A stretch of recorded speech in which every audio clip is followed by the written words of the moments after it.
Hello, good morning. योग चित्तवृत्ति निरोध की बात चल रही थी। इसका चित्त चित्त की वृत्तियाँ और उसके निरोध पे हम बात कर चुके थे। आज हम बात करेंगे योग के लक्षणों की। तो योग के लक्षणों की बात अगर हम करते हैं तो इसमें जिसकी हम शुरू से बात करते आ रहे हैं, योग चित्तवृत्ति निरोधा। तो योग की चित्त की वृत्तियों का निरोध कर देना योग का एक लक्षण है। ये बात क्लियर हो जानी चाहिए कि चित्त की वृत्तियों का निरोध हो जाने से योग की अंतिम दशा जो है उसकी प्राप्ति नहीं होती है।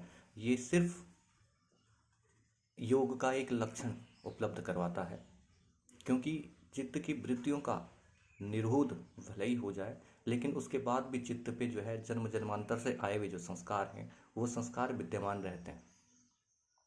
तो जब तक वो संस्कार विद्यमान है तब तक हमें योग की जो अंतिम अवस्था है, जिसमें शून्य की अवस्था जो है वो तब तक प्राप्त नहीं हो पाती है जब तक संस्कार विद्यमान है।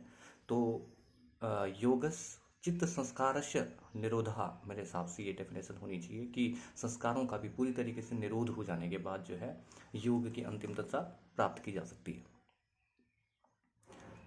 तो इसको इस तरीके भी समझ सकते हैं कि योग जो चित्त की वृत्तियां हैं उनका निरोध होने के बाद जो समाधि की प्राप्ति होती है उसको बोलते हैं सवीज समाधि। सवीज समाधि का मतलब है सा का मतलब सहित और बीज का मतलब जिसमें अंकुरण होने की क्षमता हो।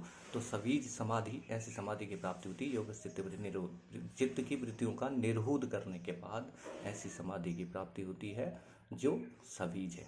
अब सवीज से हम क्या समझें?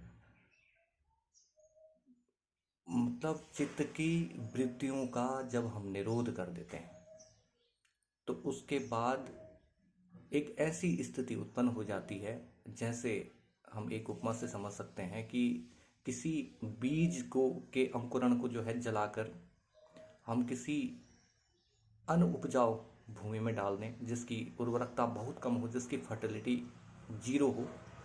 ऐसी भूमि में अगर हम किसी बीज को डाल दें तो वहाँ पर उसमें अंकुरण नहीं होते, लेकिन फिर भी एक ऐसी संभावना हमेशा बनी रहती है कि अगर कोई ऐसा एक पक्षी आकर उस बीज को उठाकर किसी दूसरी भूमि में, दूसरी लैंड में डाल दे जहाँ की फर्टिलिटी अच्छी है, जहाँ की मिट्टी उपजाऊ है, तो उस उपजाऊ मिट्टी में अंकुरण होने की संभावनाएं बढ़ जाती हैं।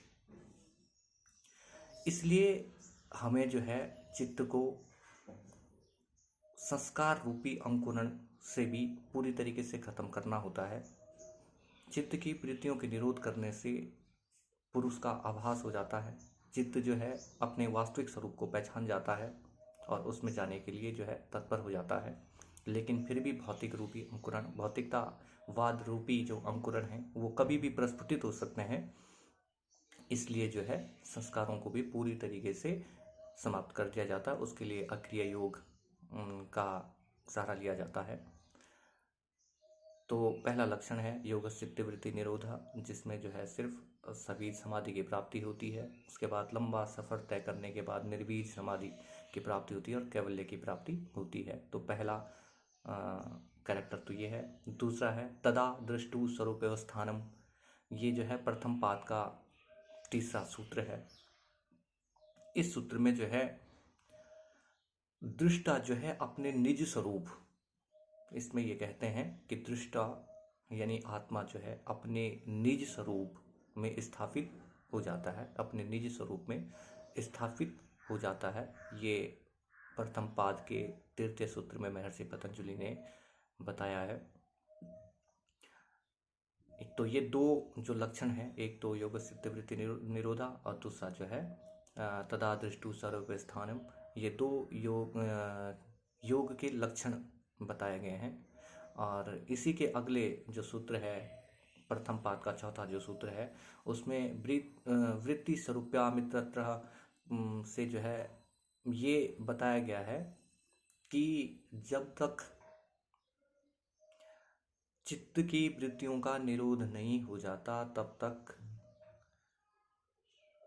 जो आत्मा है, जो चित्त है, वो वृत्तियों को ही सच समझती है और उन वृत्तियों के अधीन ही भौतिकवाद को सच समझती है। जैसे ही इन वृत्तियों का समापन होता है, इनका पूरी तरीके से निराकरण हो जाता है, उसके बाद वो अपने वास्तविक स्वरूप जिससे वो निकला है उस पुरुष तत्व को पहचानने में सक्षम हो जाता है। तो ये चित्तवृत्ति के दो लक्षण हैं जो प्रथम पाद के दूसरे और तीसरे सूत्र में महर्षि पतंजलि ने दिए हैं। तो इस तरीके से जो है ये वाला टॉपिक हमारा क्लोज होता है। इसके बाद हम समाधि, यानी क्योंकि सभी समाधि का यहाँ पर नाम आया है, क्योंकि चित्त की वृत्तियों को निरोध करने के बाद जो जिस समाधि की जिस अवस्था की प्राप्ति होती है वो सबीज समाधि है। और सबीज समाधि जो है विचारानुगत, वितर्कानुगत, आनंदानुगत, अस्मितानुगत, ये 3-4 प्रकार के हैं। इस पे हम डिटेल में बात करेंगे। तो अभी जो है चित्त, वृत्ति और निरोध, ये तीनों चीज़ें हम पढ़ चुके हैं। योग के लक्षण हम बता चुके हैं, 2 लक्षण। इसके बाद समाधि पे अगली वीडियो पे बात करेंगे। धन्यवाद।